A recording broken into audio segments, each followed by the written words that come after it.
वालेकुम। उम्मीद करता हूँ कि आप सब बहन भाई ठीक होंगे, थोड़ी दुआ नाल असीं भी ठीक हैं।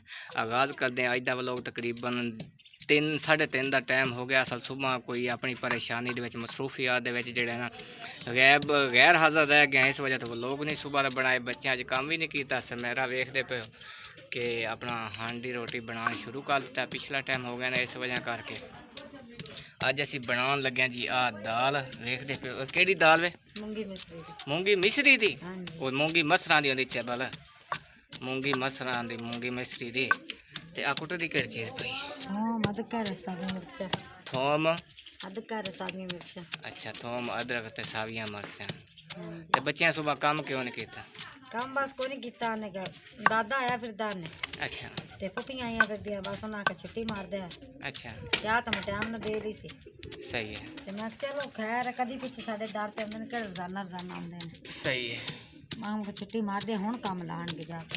हुन पिछले टाइम काम करांदे। हां जी सही है जी। गाइस देखते पे हो अग साडी चुल्हे च बलन शुरू हो गई। ये अजकल हालात हो जाए हो गए 402 रुपये लीटर पेट्रोल हो गया वे। कल असी घर गए तो बस तौबा अस्तगफारुल्लाह के 1 लीटर नाल जड़ी ना आउण जान भी नहीं होया। 600 का पेट्रोल साडा मोटरसाइकिल ते लग गया वे। ते गरीब बंदा हुण ये हिसाब ला लो कि की बंदा करे। फिर उस तो पिछे हुण वेख लो ए लकड़ियां चुल्हे ते लगियां पईयां ने ते आ सामने बजियां पईयां ने। बच्चे लैके आए जी 350 दी लकड़ा ने, तकरीबन 15 किलो लकड़ा ने। वेखते पे आ वेखो ए जे लकड़ा। लेकिन गरीब बंदा जेड़ा ना मेरे वेखने च हुण ना मारी जावे ते चंगा है ना, एवें नहीं मरिया में की करांगे। अच्छा कोई तो पाकिस्तान से भरदा ही है। अच्छा मरन पाकिस्तान बंदा परेशानियां वाला बंदा मरे तो फिर की मरण होया। अच्छा हां जी की करिए, परेशानियां तो आंदी ही रहनी। अल्लाह जात चंगी कर। चलो जी, अल्लाह पाक खैर करे। अल्लाह पाक हर मुसलमान की दुख तकलीफ तो महफूज रखे।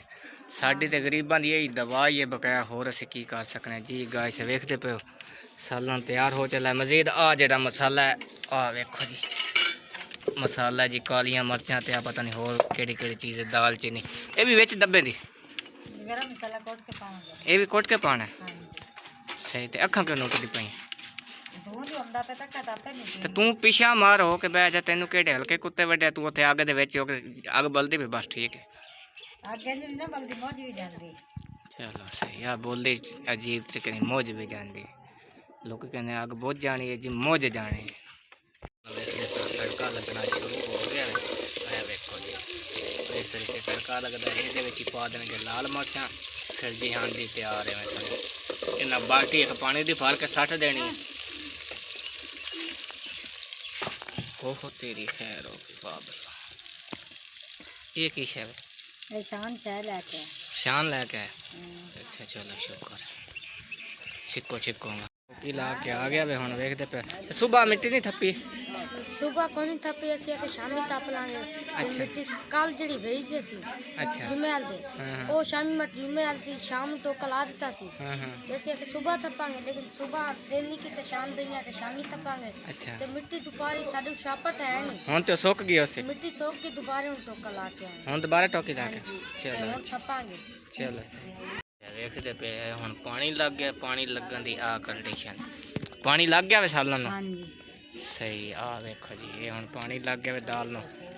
पानी नहीं लगन पतीली ते हो गई है फुल। ए जे हम उबाले खासे ते बाहर ना रुड़ सन।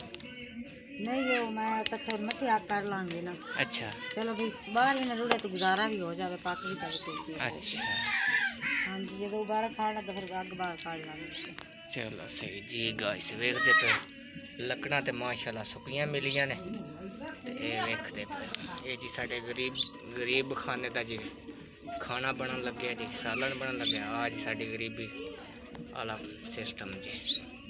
सालन साडा वेखदे पे तैयार हो गया है। वेखदे पे पानी भी लाया लेकर फिर भी सुक्की सुक्की बन गई है।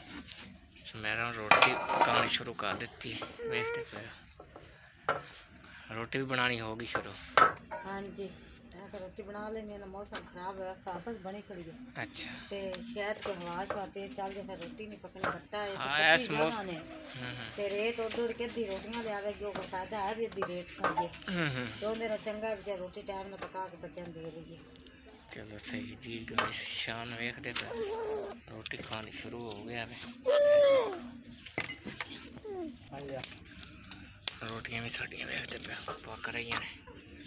अल्लाह पाक खैर करे।